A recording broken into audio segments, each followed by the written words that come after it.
Hello lovelies, welcome back to my YouTube channel. My name is Celestine. So in today's video we are going to cook these traditional vegetables.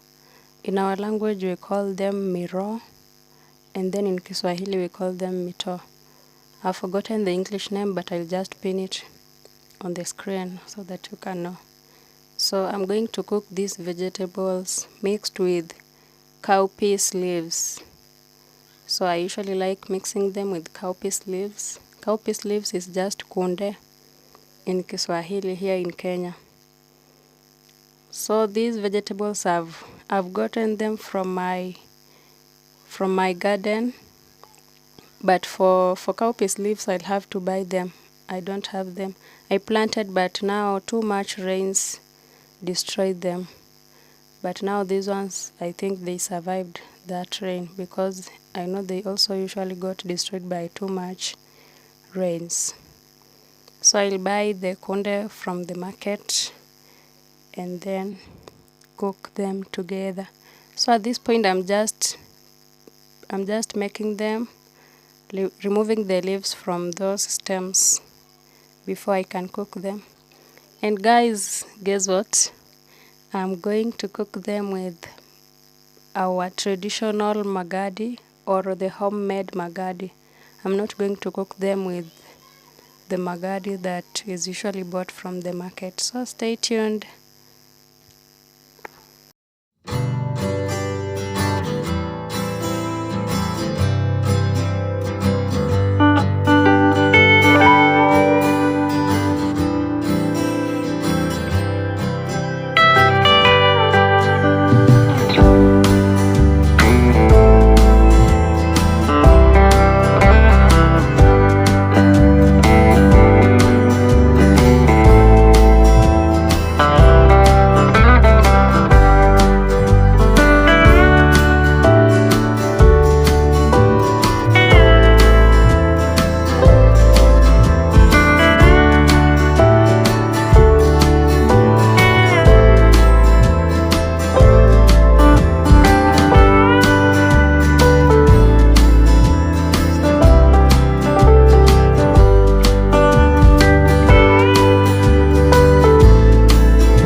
So we are done with the making of the vegetables. I didn't show you the part that I was making kunde because unfortunately I got from the market a bit late, and I was just hurrying up making them, so I didn't have time to film.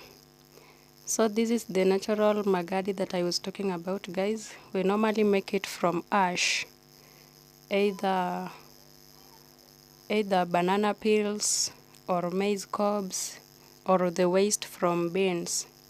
So I'll just boil that magadi alone. I don't add in any water, with a pinch of salt. So at this point it is boiling. You see it looks like some milk when it is boiling. So after it has boiled, I'll have to wash my vegetables thoroughly. Remember, I like washing these traditional vegetables thoroughly because of the sand. We don't like to be biting sand in every bite that we take, because that won't be a good show, and even it is not good for our teeth. So let's wash our vegetables thoroughly before we cook them.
And just like any other traditional vegetables, these vegetables also, once you've put them on fire, you allow them to boil for like 5 minutes and give them a turn so that the upper part can also be boiled. And as I told you in my previous video of black nightshade, I don't like eating the traditional vegetables on the day that I have cooked them. So I usually fry them on the following day. So after turning these vegetables, at this point you can check whether the magadi is still enough to cook the vegetable. If it isn't enough, then you can add in some. But as for mine, I feel like that I put enough on my cooking pot. So I will allow it to cook and then fry them the following day. So here I'm just going to fry them with onions, cream, and a pinch of salt.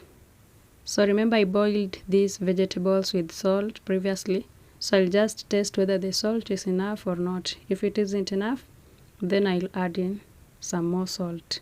So this time I remembered to store my cream so that I won't regret. But you can still use milk. Milk also tastes better. But I feel like cream is the best in that taste. So we are going to fry these vegetables, and we won't add in the soup. We'll just fry it and add in the cream and some milk. And here in Western Kenya, we like enjoying these vegetables with ugali. Ugali is our staple food here in Western Kenya. Or sometimes you can also enjoy them with sweet potatoes, just like in black nightshade. If you have sweet potatoes and these vegetables, lunch is purely sorted. So enjoy the video, guys.